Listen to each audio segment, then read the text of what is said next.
এই মুহূর্তে আমাদের এই রাজ্য বেকারত্ব সমস্যায় জর্জরিত। প্রচুর মানুষ রাজ্য ছেড়ে অন্য রাজ্যে পাড়ি দিচ্ছে চাকরির খোঁজে। সেই সমস্যাগুলোর সঙ্গে লড়াই করার রাস্তা কি? উত্তর একটাই, সদিচ্ছা। পশ্চিমবঙ্গের শিক্ষার পাওয়ার না, এই একটা সেক্টরে এসে পশ্চিমবঙ্গকে নিয়ে বড়াই করার মুখ আমার আর নেই। আর তার কারণ পশ্চিমবঙ্গের শিক্ষাক্ষেত্রের বিশ্ববিখ্যাত দুর্নীতি। বিশ্ববিখ্যাত এই কারণেই বললাম, এ রাজ্যের শিক্ষাক্ষেত্রে এমন কোটি কোটি টাকার জালিয়াতি দেখে গোটা বিশ্ব চমকে উঠেছিল। রাজ্যের হাজার হাজার শিক্ষক শিক্ষিকা গত কয়েক বছর ধরে রাস্তায়। সম্প্রতি শিক্ষা দপ্তরের পোর্টালে জানানো হয়েছে, রাজ্যের 40,000 প্রাইমারি স্কুলের মধ্যে 2215টি স্কুলে কোথাও একজন শিক্ষক রয়েছেন, তো কোথাও বা একজনও শিক্ষক নেই। এদিকে এই স্কুলগুলো মিলিয়ে ছাত্রছাত্রীর সংখ্যা প্রায় 50,000।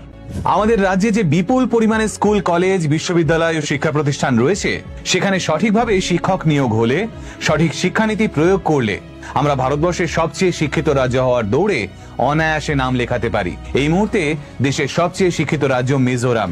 সেখানকার ছাত্র ও শিক্ষকের অনুপাতটা দেখলেই বুঝতে পারবেন কেন আমরা আজ ওদের থেকে এতটা পিছিয়ে রয়েছি।